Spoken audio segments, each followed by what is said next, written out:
Olá, aqui é a professora Mônica. Eu vou estar dando continuidade à disciplina de gerenciamento da qualidade na fabricação de produtos em Process Control do curso de especialização EAD da Uninovartis, apresentando o módulo 4 do total de 8 módulos.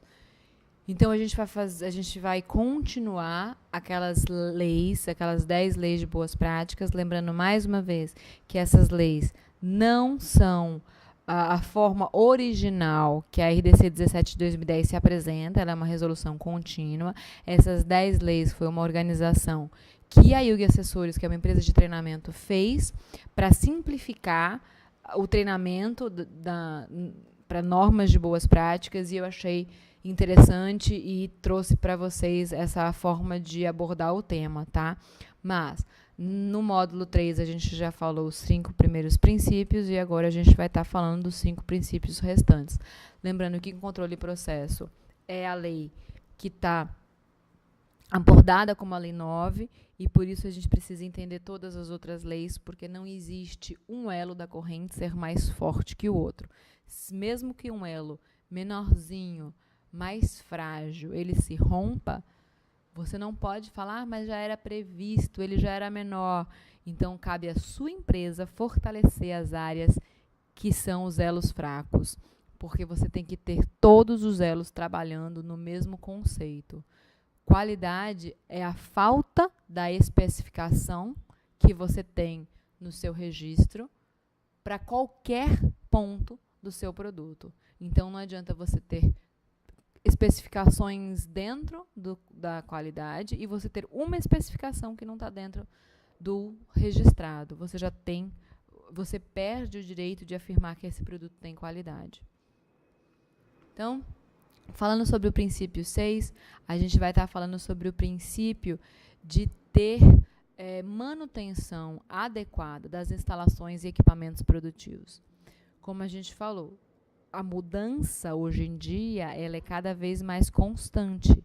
Não existe um equipamento que está em uso não se desgastar, não precisar substituir as peças, trocar o óleo, limpeza, ajuste, apertar os parafusos. São máquinas industriais. Elas têm óleo, claro que o óleo não é qualquer óleo. São óleos para uso farmacêutico, onde tem toda uma análise de toxicidade. E as ferramentas são todas esterilizadas, limpas, para poder entrar na área de fabricação. Mas, de qualquer forma, são ferramentas, são equipamentos. E a gente precisa ter sempre a lembrança dos calendários de manutenção preventiva, das calibrações dos nossos instrumentos, tá? Então, a maior dica ou assim, informação que a gente precisa passar aqui é com relação às ferramentas. Elas devem ser de material adequado, então elas devem ser de aço inoxidável, elas têm que ser sempre limpas em cada atividade. Muitas vezes a gente pede para os colaboradores da manutenção mantê-las em um banho de imersão. Então, eles trazem ela em um recipiente adequado de inox com álcool para que elas fiquem nesse banho de imersão e sejam usadas apenas nos momentos necessários. A gente pede que elas não sejam colocadas no chão ou que, ao saírem para áreas externas, elas não retornem, que elas fiquem dentro de áreas de fabricação, porque elas já foram esterilizadas, elas já foram sanitizadas. Então, o interessante é que elas não fiquem saindo e entrando, que elas se mantenham para a gente evitar tanto a contaminação quanto a perda, esquecimento. Bom, então aqui a gente poderia falar sobre diversos assuntos. Um assunto muito importante é que eu vou dar esse exemplo para vocês mais à frente, sobre parafusos. A gente tem que ter cuidados especiais quando a gente esquece alguns parafusos nas zonas fabris. E eu vou mostrar para vocês, através de um desvio da qualidade que a gente teve em 2014 na empresa Teuto Pfizer, onde parafusos foram encontrados dentro do blister de paracetamol.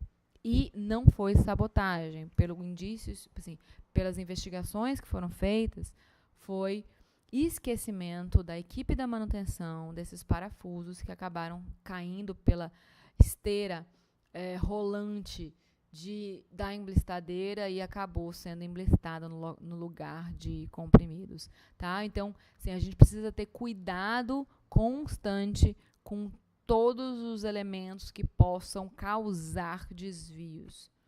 Como eu falei para vocês, por mais que vocês tenham um sistema da qualidade perfeito, o esquecimento de um parafuso é algo humano de um mecânico que foi chamado para consertar um equipamento, que muitas vezes você não consegue controlar.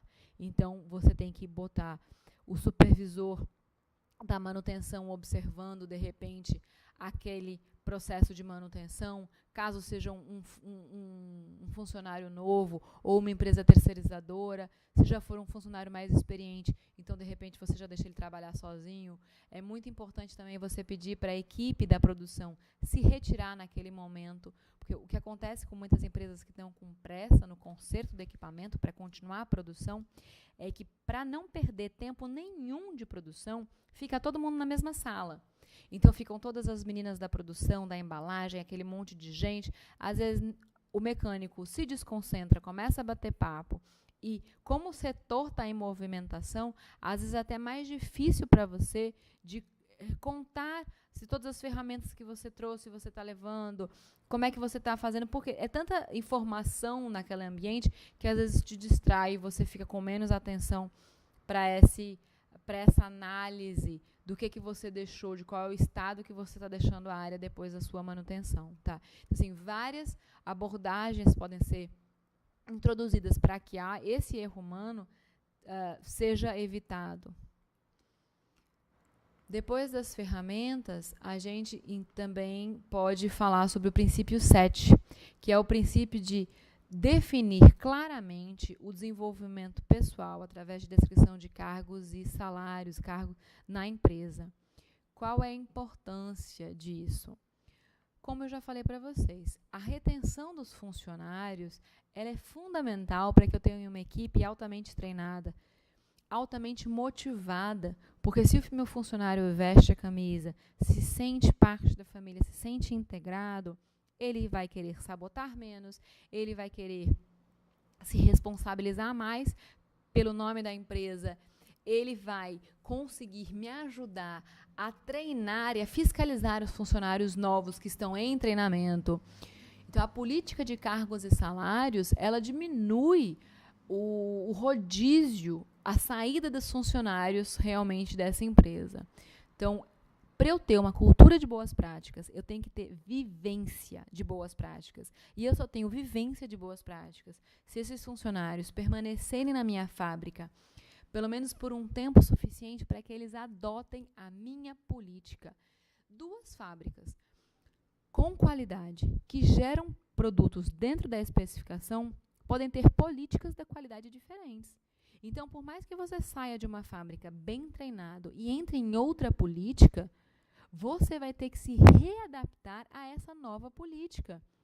Então, é sempre importante entender que quanto mais eu estiver na empresa, mais eu vou estar dentro da cultura dessa empresa.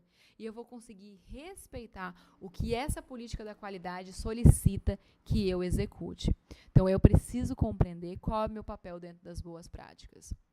Eu preciso compreender que momento que eu tenho que ser auditor, que momento que eu tenho que ser inspetor, que momento que eu tenho que ser treinador, que momento que eu tenho que agir de forma construtiva, de repente corretiva, preventiva, para que tudo tenha boas práticas. Se você pensar que se a fábrica fechar, você perde seu emprego, você vai querer que todo mundo faça certo e faça bem, para a fábrica lucrar muito e você crescer com a fábrica. Então, uma das políticas que até podem ser colocadas aqui é a redistribuição de lucros no final do ano como um 14º ou 15º salário, de acordo com o batimento de metas de produção e de desenvolvimento de produtos. Essa estratégia é importante porque as equipes querem bater as metas de produção com qualidade para ter uma distribuição, uma participação nos lucros anuais da empresa. Tá? Então, não são formas de compra dos colaboradores, são formas de fazer com que seus colaboradores sejam sócios da empresa e sejam responsáveis pela criação e manutenção da qualidade dos seus produtos. Então, você precisa dar exemplos. Os treinamentos, eles têm que ser pautados nos exemplos. Se você for uma pessoa que não faz o que fala, esse treinamento vai ser um treinamento não sucedido. Os treinamentos, eles têm que ser nos porquês, eles têm que ser explicados, as pessoas têm que ser humildes, o treinador tem que saber se colocar na posição da pessoa que tenha dúvida, tá? O treinamento é prático. Todos os POPs, todos as ações que os funcionários vão executar, eles têm que ser treinados antes. Então, não existe você pegar um funcionário e falar, você está aí sem fazer nada? Vem cá, vem fazer isso. Se ele não for treinado para aquele POP, você não tem autorização de colocar ele para fazer aquela função, por mais que o setor dele esteja parado. Então, você tem que solicitar que seja feita uma análise sobre rodízio de funcionários, que treinamentos sejam aplicados, para aí sim você poder começar a ter funcionários mais flexíveis. Tudo isso tem que ser analisado e, claro, estar dentro de uma política de relação com os funcionários. O princípio 8 é sobre a proteção de produtos contra contaminações, fazendo limpeza e higiene um hábito diário. Bom, como é que eu previno a contaminação? Primeiro, utilizando uniformes adequados e roupas limpas, respeitando os fluxos, lavando as mãos, tendo sapatos higienizados, fechando as portas das áreas classificadas. Existem várias formas de eu prevenir a contaminação.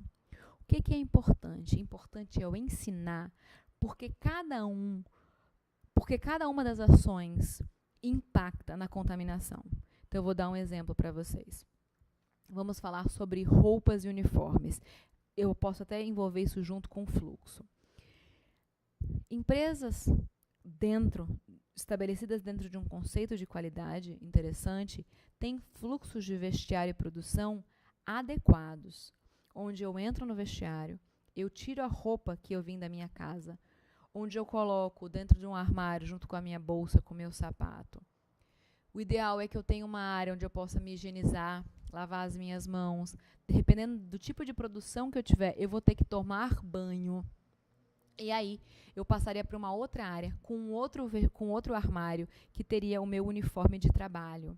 As empresas que têm um único armário por funcionário, que é aquele armário que eu tenho para guardar o sapato, a roupa de casa e o uniforme, tem que analisar como é que os funcionários estão fazendo a utilização desse armário. Porque não adianta nada você pegar um uniforme todo limpinho e botar o seu sapato da rua por cima. E aí você jogar a sua bolsa por cima, cai seu celular contaminado, nananã, e aí você pega com a mão suja, antes de ter higienizado sua mão, no seu uniforme limpo. Por mais que você, às vezes, não queira, como a sua roupa de trabalho está lá, às vezes é mecânico você pegar na sua roupa de trabalho antes de ter lavado sua mão da rua. Caso a empresa dificulte a sua vida colocando um segundo armário com a sua roupa de trabalho, você vai ser obrigado a se deslocar, passando pela área de higienização de mãos e, se necessário, do corpo, para fazer a retirada do seu uniforme limpo. Então, é uma forma de fazer com que a empresa obrigue você a ter certas ações de precaução, tá? Não estou falando que você colocaria o seu sapato em cima do seu uniforme, mas a gente, fazendo essas medidas, a gente evita com que ações mecânicas sejam feitas e aí feitas de forma inadequada. Então, esses fluxos, eles fazem com que a gente consiga entender essa questão de roupas limpas e roupas sujas. Aí eu vou dar outro exemplo para você. Caso você esteja dentro da área de fabricação e você queira ir no banheiro, então você vai, vamos supor que era aquilo que eu estava falando, né? A fábrica não bem construída, onde a gente tem vestiário, depois do vestiário, que tem um único armário, a gente tem o banheiro, com a privada, com o chuveiro, com as pias, e depois a gente já tem a porta que introduz para a fábrica. Então, se você sai da fábrica, você vai passar primeiro pelo banheiro e para depois passar para o vestiário com seu uniforme. Significa que você vai para o banheiro com essa roupa de produção. Se cair qualquer gotícula da sua urina na sua calça, na sua roupa, Ou então, se você acabar urinando no chão, que tanto para homens quanto para mulheres é muito comum isso acontecer, principalmente porque as mulheres costumam não ter o hábito de sentar nos vasos sanitários, então elas costumam também a urinar no chão. Vocês imaginam que vocês estão pisando sobre esse chão de urina com seu sapato da fábrica. E aí você volta para a fábrica, mesmo lavando a sua mão, mas carimbando de urina o chão da fábrica. Imagina a contaminação microbiológica que você tem com esses carimbos de urina pela fábrica. Caso a empresa tivesse estes 2 vestiários, você seria obrigada a passar pelo vestiário onde você tem o seu armário do seu uniforme. Então, você colocaria suas roupas, você colocaria um propé ou uma havaiana para ir para o sanitário. E aí a empresa deixa muitas vezes algumas batas descartáveis para os funcionários que têm vergonha de ficar passando de uma área para outra de calcinha, sutiã e cueca. Então, você pode disponibilizar algumas batas. A questão é que você não pode falar que não tem como fazer um fluxo que ajude a respeitar as boas práticas no sentido de prevenir contaminações, tá? Então, a lavagem das mãos ela é fundamental porque a mão ela toca em todas as superfícies, toca em celular, chave, caneta, pele, direção de carro, assento de ônibus. Você precisa ter a lavagem das mãos. Até para dentro da fábrica, as mãos é o que fazem, muitas vezes, contaminação cruzada. Quando não, é um equipamento sujo que de um lote para outro ele contamina de forma cruzada, mas mãos. Às vezes você está pegando um produto, aí você pegou numa espátula, você não lavou a sua mão, você vai pegar em outro produto. Muitas vezes são as mãos que levam à contaminação cruzada, tá? Sapatos higienizados, eu já falei. E o fechamento das portas é muito importante. Principalmente numa indústria biotecnológica, eu tenho zonas, eu tenho áreas de riscos muito padronizadas, de acordo com os processos e os micro-organismos que eu estou trabalhando em cada uma das áreas. Então, eu tenho um fluxo com pressão de ar, com pressão positiva, onde eu tenho um insuflamento de ar da zona de maior criticidade. E esse ar, ele se dissipa para as zonas de menor criticidade. Então, eu tenho, através de um filtro EPA, no teto da minha fábrica de maior criticidade, como fosse o coração da minha produção, onde meu produto está mais exposto à contaminação, onde meu produto tem maior risco, eu teria a insuflação de um ar que não seria um ar turbulento, seria um ar com fluxo unidirecional na minha sala. E aí, esse ar, esse fluxo direcional, ele inclusive favorece a sedimentação das partículas dispersas naquele meu ar para o chão, para que eu consiga ter uma maior retirada dessas partículas com a limpeza do meu chão. Quando eu abro uma porta indo para uma área de menor criticidade, essa sala, como estava com uma pressão positiva, ela vai impulsionar o ar no sentido da área da sala de menor criticidade. Então, se você estivesse tentando entrar na área de maior criticidade, você vai sentir um leve ventinho, uma leve pressão, mostrando que o ar está passando por você. O objetivo é fazer com que o ar mais contaminado, ou seja, com maior número de partículas dispersas por metro cúbico de ar, não entre e contamine um ar que está mais purificado em uma outra área de classificação. Tá? Então, se você deixa as portas abertas da produção farmacêutica, o que acontece? Chega uma hora que você não tem mais diferencial de pressão, porque as duas salas abertas elas passam a ser um sistema único. Então, você não tem mais o controle. Um ar menos limpo de uma classificação que permitia um maior número de partículas se misturou com um ar mais limpo que permitia uma menor quantidade de partículas dispersas por metro cúbico de ar. E aí, você aumenta o seu risco de ter uma contaminação. Os micro-organismos, eles não voam, eles não têm asas. Eles chegam a um produto através das partículas sólidas dispersas no ar. Então, o micro-organismo está junto da partícula de poeira, da partícula de pólen, da partícula de terra, que foi pelo vento dispersa nesse ar. E é a introdução dessa partícula de poeira que tem proporcionalmente um número de micro-organismos viáveis. Então, existe uma proporção do número de partículas físicas dispersas nesse ar a um número de micro-organismos que estão aderidos a essas superfícies.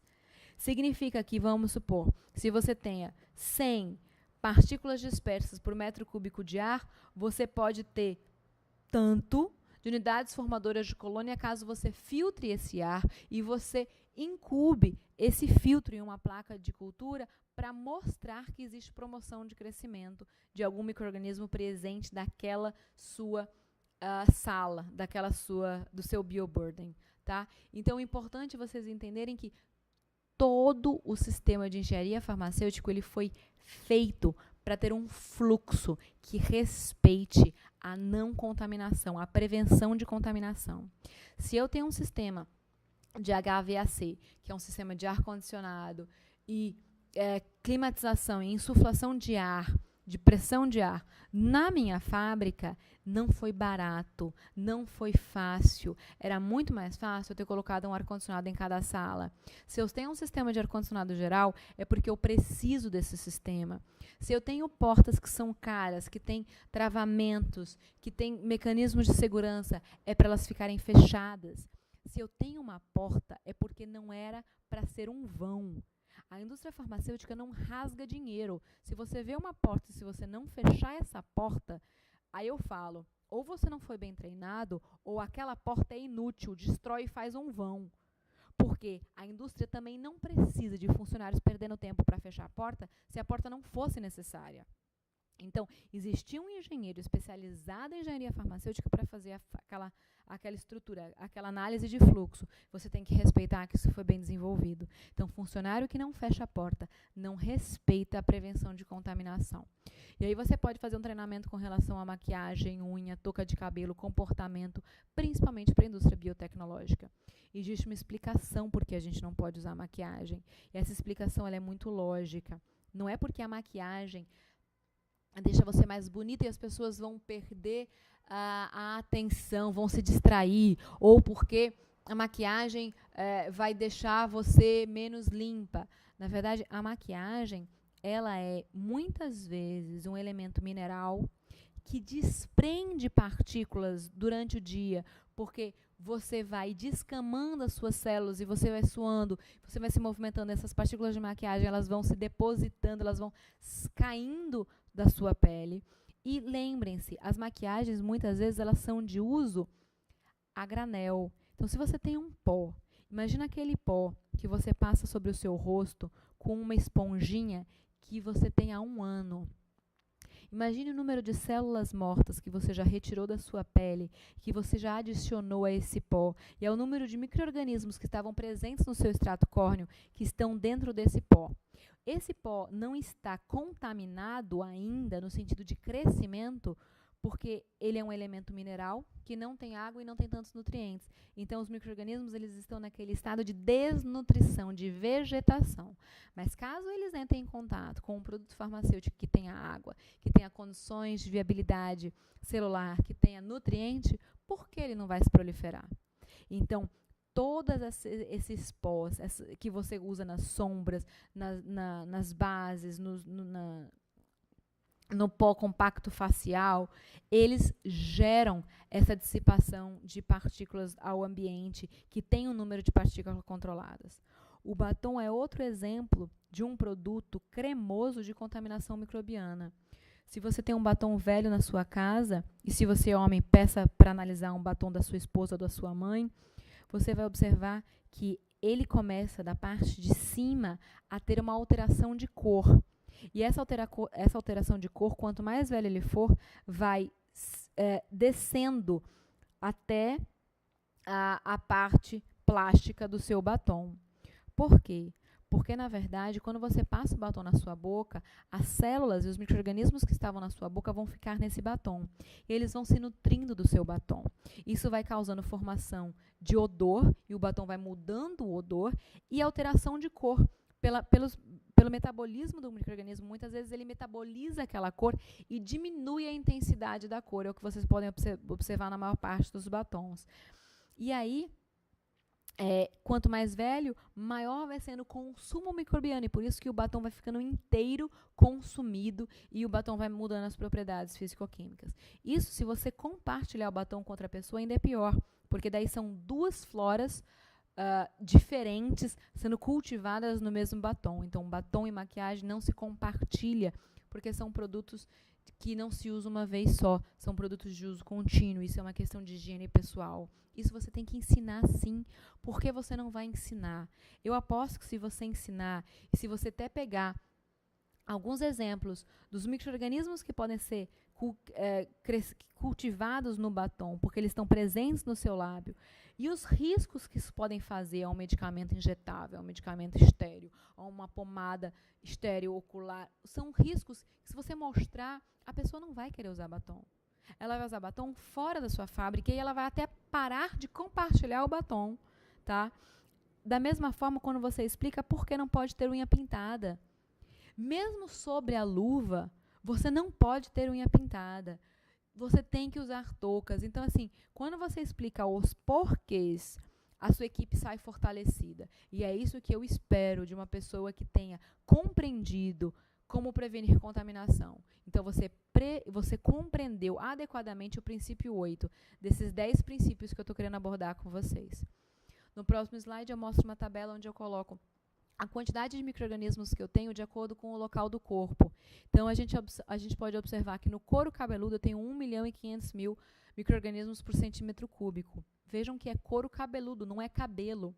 Então, até o careca tem couro cabeludo, por isso que ele vai ter que usar touca. Mas eu sei que quem tem cabelo faz o quê? Faz com que esse micro-organismo não caia tanto no chão. Ele fica preso no cabelo. Inicialmente, você pode achar até interessante, porque se prende no cabelo, não cai tanto no chão do que quanto um careca. Só que, de acordo com o número de lavagens de cabelo que você faz por semana, a contaminação do cabelo pode ser muito maior do que qualquer outra contaminação. E aí, quando cai um fio de cabelo, cai vários micro-organismos que estão aderidos naquela parte externa do fio. Então, na verdade, você só não está deixando um fio de cabelo ou um pelo do braço cair no chão. Você está deixando que aquele fio transporte vários micro-organismos para o seu chão. Tá? Já o careca, também não é porque os micro-organismos pulam da cabeça dele. Eles não pulam. No momento que as células mortas do extrato córneo, do couro cabeludo, se descamam através da descamação tecidual, é que os micro-organismos se descamam junto com essas células, tá? Ninguém sai pulando da cabeça de ninguém. Então, a gente consegue observar que os troncos e as intercostas são regiões menos contaminadas, que eu tenho menos umidade, eu tenho menos pelos. Não são áreas de dobras, que deixam a área mais úmida, tá? E aí envolve saliva. Aí, aqui está o treinamento sobre fala em local de trabalho. Então, eu preciso introduzir o conceito de máscara. A máscara não protege apenas o operador da toxicidade, da intoxicação laboral pelo agente que está sendo manipulado, mas a máscara também faz com que a saliva, a respiração do meu funcionário não passe para o meu produto e ainda evita que ele fique tentando ter altas conversas prolongadas com a pessoa que está dividindo aquela área de trabalho com ele. Cera de ouvido, secreção nasal. E aí, nos treinamentos sobre higiene, vocês vão falar tudo sobre a necessidade e a periodicidade de se passar cotonete nos ouvidos, por mais que seja básico. Lembra que a gente falou sobre cultura de boas práticas? Cada família tem a sua cultura. Tem famílias que passar cotonete uma vez por mês está adequado, porque a cera de ouvido é uma proteção contra otites. E essa família não está errada, não. Cera de ouvido é uma forma de proteção que o corpo tem. Ninguém deve retirar excesso, eu concordo. Só que ela tem que adaptar, que isso não é uma família. Isso é uma indústria de biotecnológico, estéril, controlado, Então, para nós, para a cultura da nossa empresa, você vai ter que ter um outro comportamento do que a sua cultura familiar. Não existe certo e errado. Existe o que é adequado para a sua família e o que é adequado para a sua empresa. Então, por mais que as coisas sejam básicas para você, vocês têm que padronizar o que os seus funcionários entendem como cultura de qualidade empresarial. Senão, você não pode cobrar. Tá? É o que eu falei. Quanto mais tempo ele tiver na sua empresa, mais profundamente ele conhece a sua cultura de qualidade. O princípio 9, ele traz a qualidade traduzida nos produtos. Então, ele usa controles sistemáticos dos seus itens e processos de fabricação, embalagens, rotulagens, testes analíticos e distribuição no mercado. Então, ele traz o controle de qualidade como uma forma sistemática de avaliar a qualidade produzida por essa fábrica. Então, aqui a gente tem o quê? Que o objetivo é sempre prevenir, mas caso aconteça alguma coisa fora do previsto, o controle ele tem que impedir que esse produto saia da fábrica, tá? Nem sempre o controle consegue fazer com que você tenha um reaproveitamento do lote. Mas o que você não pode permitir é que tenha a liberação de um produto sem qualidade para o mercado. Então, eu tenho controle de qualidade sobre os insumos, sobre as matérias-primas ativas e não ativas. Eu tenho controle de qualidade sobre o meu processo e sobre o meu produto acabado. É muito importante vocês saberem que os controles de qualidade em processo, eles não são obrigatórios. Eles são um respaldo para a empresa de que a próxima etapa pode ser conduzida. Então, ele é uma forma de evitar que eu tenha um produto acabado fora das especificações. Então, quem define quais são os pontos e quais são os processos que vão ser analisados são vocês, parte da empresa que desenvolveu o produto e o método, validou o processo, porque vocês conhecem os pontos críticos, onde tem maior variação de resposta, onde tem menor capacidade de suporte de uma variação, muitas vezes aleatória. Ou seja, quanto menos você confia no seu sistema de boas práticas de fabricação, mais controle em processos você tem. Porque quanto menos você tem garantias de que os processos são bem executados, de que as matérias-primas estão entrando naquelas condições exatas para que os processos rodem com aquelas mesmas calibrações instrumentais, mais controle eu tenho para consertar, para ajustar o meu processo enquanto eu estou produzindo. Eu não estou falando que uma empresa excelente não tem que ter nenhum, mas ela vai ter pouquíssimos controles em processo. Aqueles controles necessários para que ela tenha a decisão de embalar, de revestir, de esterilizar, mas controles que sejam lógicos, analisados de acordo com o risco e com a validação do meu processo. Quando a gente está falando sobre os controles, eu não poderia deixar de falar sobre boas práticas de laboratório. Aqui, eu tenho que pensar que as boas práticas de laboratório estão dentro das boas práticas de fabricação, porque eu gero análises dentro da fábrica.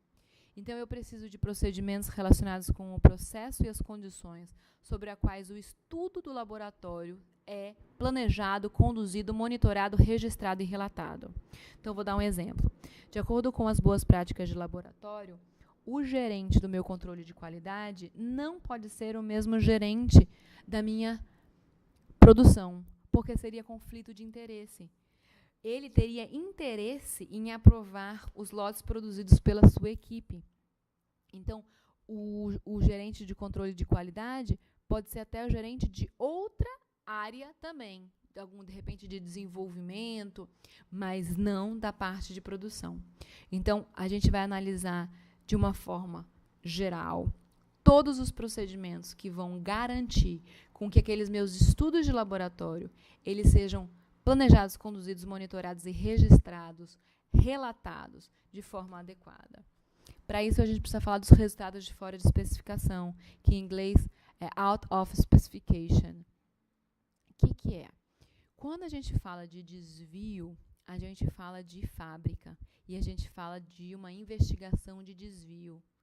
Essa investigação de desvio acontece por meio de uma comissão que vai analisar todos os pontos daquele processo até conseguir ter uma compreensão sobre qual foi o local que aconteceu esse desvio. O resultado de fora de especificação é uma investigação única e exclusivamente do controle de qualidade. Para quando o controle de qualidade tem o primeiro resultado do lote diferente do esperado, ou seja, um resultado de controle de qualidade que evidencia que meu produto não está dentro das especificações. Então, a primeira análise que eu pergunto é se foi um erro de controle de qualidade, um erro analítico, ou se realmente eu estou conseguindo identificar um desvio de produção. Então, eu vou abrir uma investigação, um relatório de investigação OOS, o mais breve possível.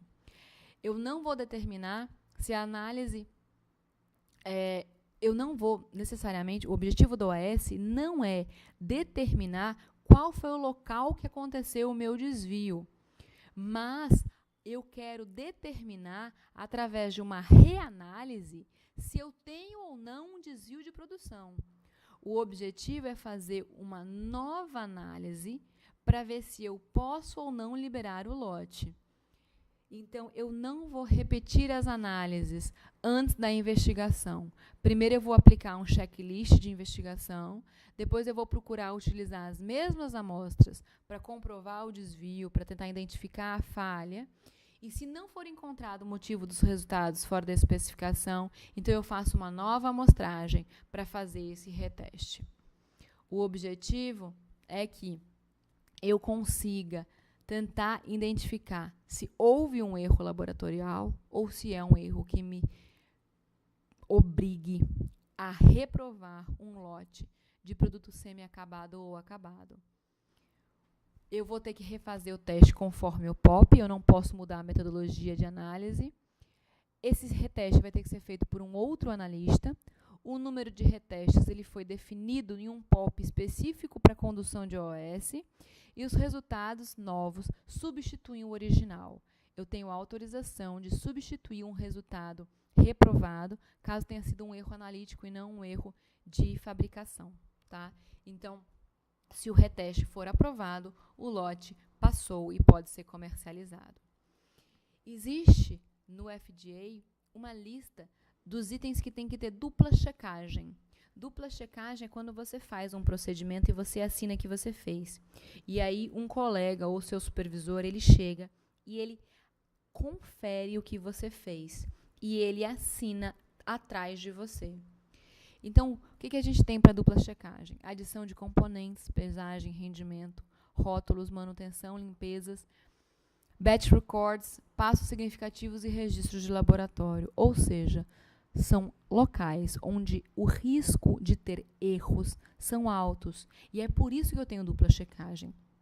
Eu não tenho dupla checagem porque eu quero complicar, porque eu quero burocratizar, porque eu quero fazer com que as pessoas passem o dia assinando o nome delas 300 vezes. Para vocês terem uma ideia, um técnico de pesagem de uma indústria farmacêutica, ele assina o nome dele, dependendo do tamanho da empresa e do número de lotes que a empresa produz por dia, de 300 a 700 vezes por dia. Claro que ele não vai fazer uma assinatura grande, é uma rúbrica, mas imagina você rubricar de 300 a 700 vezes por dia. Por quê? Porque você não rubrica só os seus, você rubrica as duplas checagens dos seus pares. E aí eu falo, isso não seria solicitado para alguém se não fosse necessário. Mas se eles não forem bem treinados, eles vão achar aquilo um absurdo.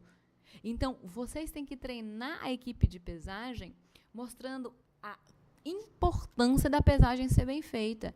E aí, eu não tenho tempo de falar nessa disciplina, mas existem vários motivos que a gente poderia dar para a pesagem ter dupla checagem, tá? Exemplos de, você às vezes pode pesar uma substância, fármaco tal sulfatado, aí você pega o fármaco tal sem ser sulfatado. Às vezes você está trabalhando com um fármaco que tem um nome muito similar ao outro, e às vezes está escrito em inglês. A pessoa às vezes não sabe ler muito bem inglês, então pega propilenoglicol, pega dietilenoglicol. Existem vários motivos que fazem que a pesagem seja dupla checagem, ainda mais quando você passa o dia inteiro fazendo as mesmas ações. A chance de erro por repetição de ação, ela é muito grande. Então, eu preciso ter uma dupla checagem. E aí, não basta eu confiar no amigo.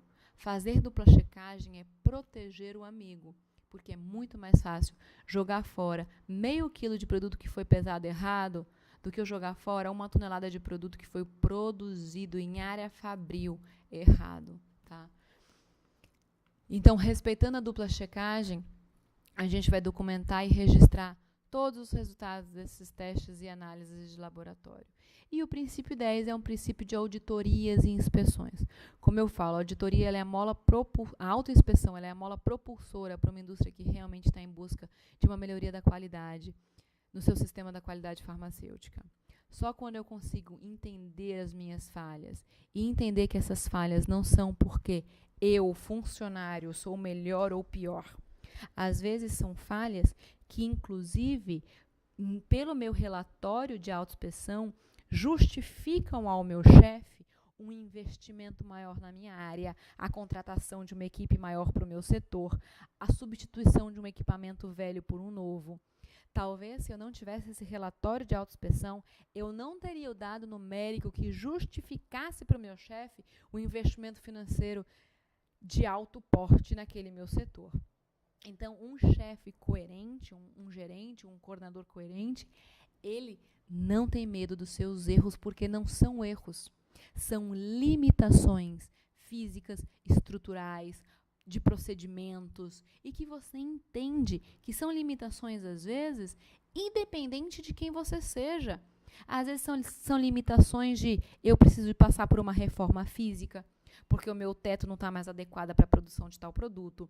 Eu preciso passar por uma qualificação nova, porque eu estou com equipamento novo. Então, o que vocês precisam entender é que a autoinspeção mostra necessidade de melhorias, não necessariamente de maior qualificação do gerente da área, tá?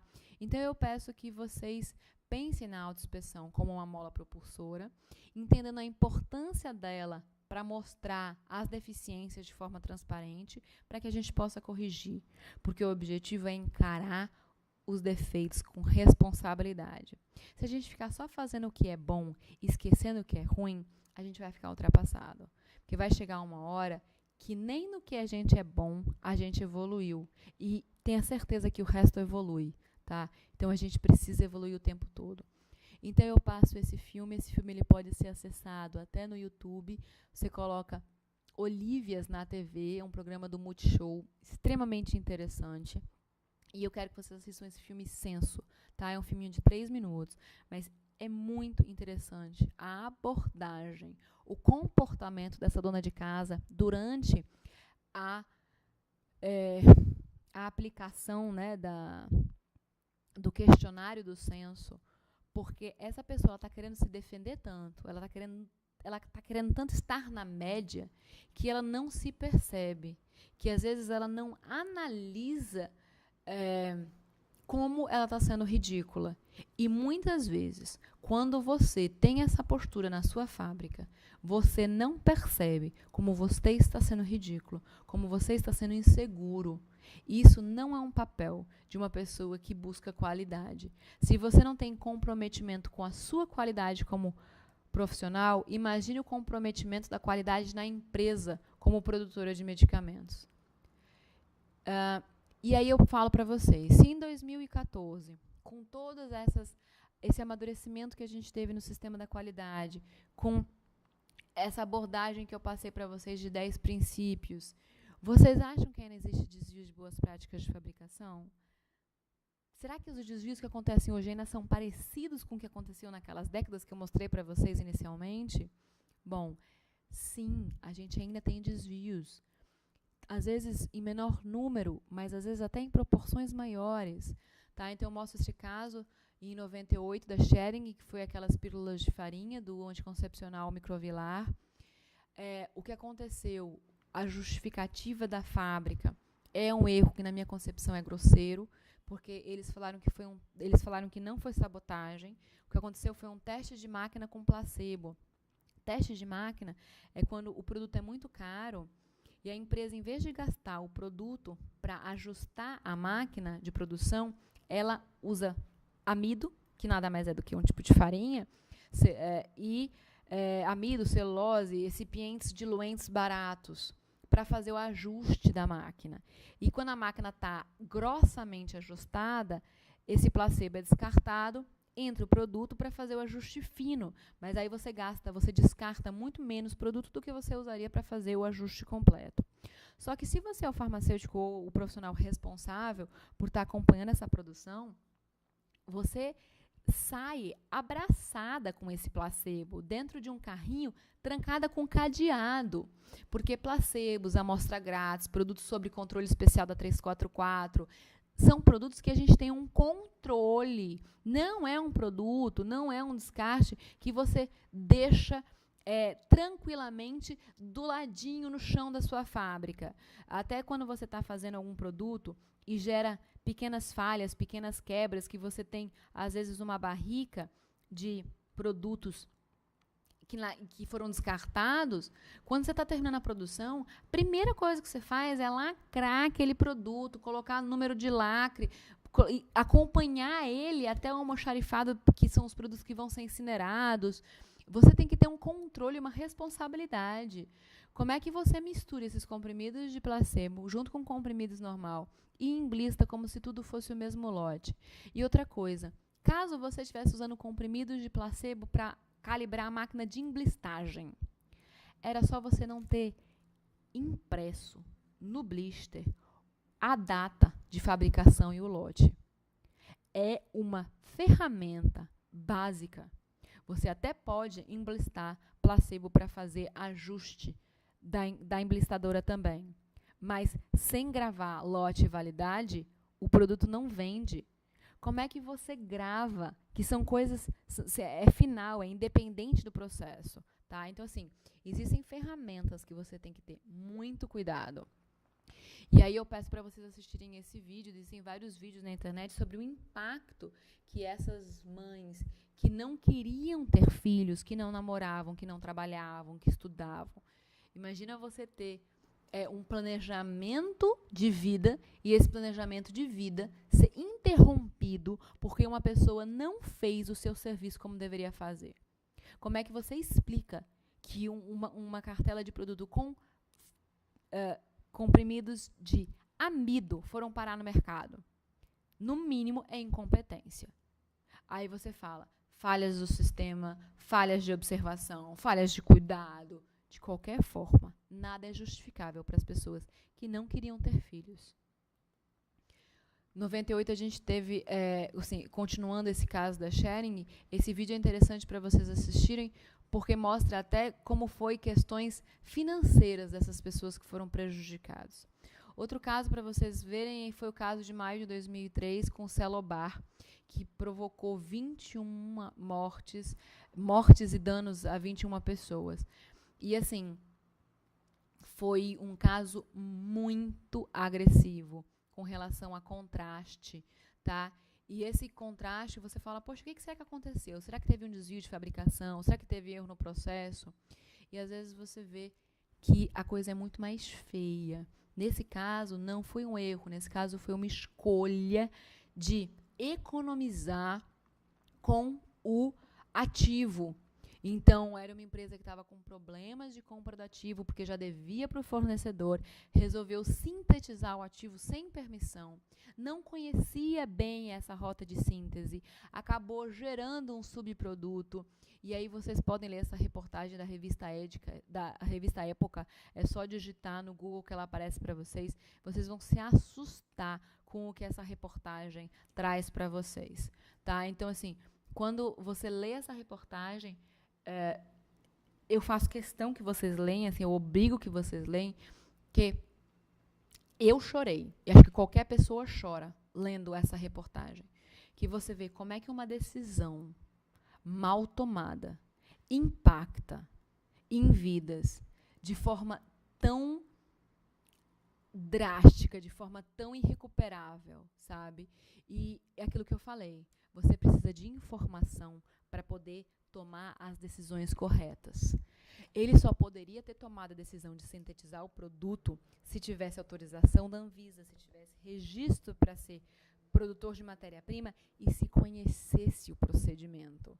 Porque você só conhece os riscos quando você conhece o processo. Então, foi uma imaturidade técnica, foi falta de ética, foi, assim, a decisão é completamente inadequada do que uma indústria multinacional espera que os funcionários da equipe fazem. Outro caso de 2013 foi um caso interessante da Janssen com o Tilenol, aquela empresa que eu dei exemplo para vocês da sabotagem, né, do cianeto, que mudou a empresa no sentido de embalagens. A gente teve, em 2013, um recall enorme das embalagens de Tilenol. Foram mais de 3.400.000 unidades recolhidas do mercado por causa de um defeito no batoque gotejador dessas embalagens. Então, você imagina, a embalagem, teoricamente, não tem nada a ver com você, você compra a embalagem de outra empresa de embalagens, mas você tem obrigação de fazer controle de qualidade na embalagem. Ela é um insumo para você. Se você não analisar adequadamente a embalagem, ela gera consequências ao seu produto acabado, porque produto acabado é produto mais embalagem. Você se responsabiliza por dano de qualquer fornecedor que tenha passado algum produto sem qualidade para você. Então, a Janssen, ela é tão séria que ela fez um recall voluntário, ou seja, pessoas começaram a ligar no saque reclamando do produto. Ela percebeu que o número de pessoas estava ficando grande demais. Ela tem obrigação por lei de tomar uma medida, de resolver essas reclamações no saque. E ela achou que era melhor retirar do mercado 3.400.000 unidades. O que acontecia é que o gotejador do produto estava liberando um maior número de gotas. Ele estava como se fosse, o lacre ele estava frouxo. E como o Tilenol, ele pode causar intoxicação hepática, por isso que você tem que ter um controle, até para a pessoa não tomar o Tilenol mais vezes por dia do que pode. Como ele poderia liberar mais gotas a cada vez que você toma, consequentemente, não é um dano ou um defeito tão simples. Se fosse água, você poderia falar, tá, mas se a pessoa tomar 3 ou 4 ou 5 ou 10 gotas de água, qual mal que faz? De repente, a Janssen poderia só ter trocado os produtos das pessoas que estão reclamando. Ela poderia ter feito essa substituição. Mas no momento que ela analisa que o paracetamol pode ter dano hepático, ela falou assim, daí eu não posso só fazer a reposição. Eu tenho que evitar o dano, porque se alguém tiver dano hepático, vai ser pior para mim. Então, ela recolheu todos os lotes que foram produzidos utilizando aquela embalagem. E olha como isso é sério. Geralmente, você compra embalagem de grande quantidade, porque isso sai mais barato. Então, se você for analisar, ela recolheu 19 lotes do mercado. Então, imagina, quando você erra um lote na fábrica, você perde um lote. Ela errou porque não analisou adequadamente um insumo, que é o material de embalagem. Ela perdeu 19 lotes. Então, imagina você perder 19 lotes de produção por causa do seu fornecedor, que obrigatoriamente já tinha que ter sido qualificado. Tá? E esse outro caso de setembro de 2014 que eu mostro para vocês do caso Teuto Pfizer, ele é assustador. Ele é assustador, como vocês podem ver nesse vídeo, no próximo slide. Esse vídeo, ele mostra que o recall foi feito em vários produtos, que teve troca de produto em embalagem, teve troca de dosagem, teve parafusos em cartelas de paracetamol. O que a gente pode analisar? A gente pode analisar que provavelmente essa empresa estava trabalhando sobre uma produtividade alta demais para manter boas práticas. Então, essa empresa está priorizando número de vendas e não qualidade. Quando você observa todos esses erros, você pode ver que a maior parte desses erros aconteceram no turno noturno, onde as pessoas muitas vezes estão cansadas ou fazendo hora extra. Às vezes, por algum motivo, você não mantém um supervisor no turno noturno que você tem que manter, o supervisor para todos os turnos, ou talvez o supervisor noturno ele não seja tão atuante quanto os outros supervisores. E no caso do paracetamol, o que acontece quando você não limpa a área e pede para as pessoas se retirarem para fazer uma manutenção no equipamento, que o equipamento de emblistagem, ele é todo prateado, ele é de aço inoxidável, que ele tem que ser limpo com álcool o tempo todo, soluções desinfetantes. Então, às vezes, se você colocar 1 ou 2 parafusos em cima do seu equipamento, na hora que você terminou de fazer a manutenção, você olha e você vê tudo aço inoxidável, às vezes você não identifica. E o número de pessoas acaba tirando sua atenção em relação a isso.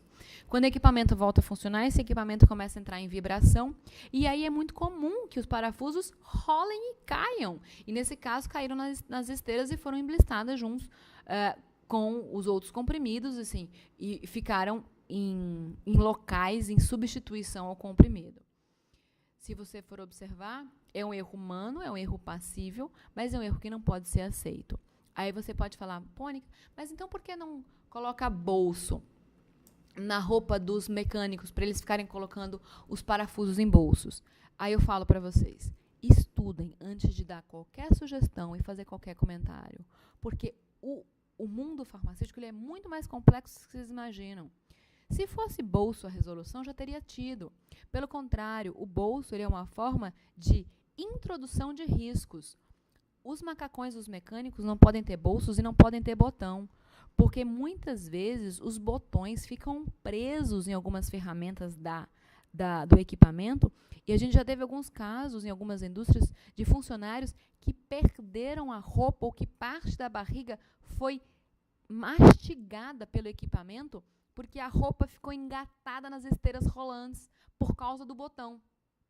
Então, hoje é obrigatório o zíper. E o bolso também é uma forma de trazer contaminantes para a fábrica, de acúmulo de sujidades, de inserção de repente, casos de sabotagem. Eu também posso ter o caso de pessoas que estão querendo desviar o produto. Vamos supor, se for uma fábrica que produz um produto para aborto, ou um produto como os casos da talidomida, alguma pessoa pode colocar no bolso 3 ou 4 produtos de aborto para vender no mercado negro. Então, o bolso também faz com que eu tenha um desvio dos produtos da fábrica. Tá? Então, assim, eu também não posso ter bolsos. Então, eu tenho que ter caixas. Como é que essas caixas são esterilizadas? Que tipo de caixas eu posso ter? Estou numa área de fabricação. Então, todos esses pontos, existem uma análise muito detalhada, tá? O que vocês precisam entender é que nada é feito com amadorismo, com irresponsabilidade e sem uma discussão técnica.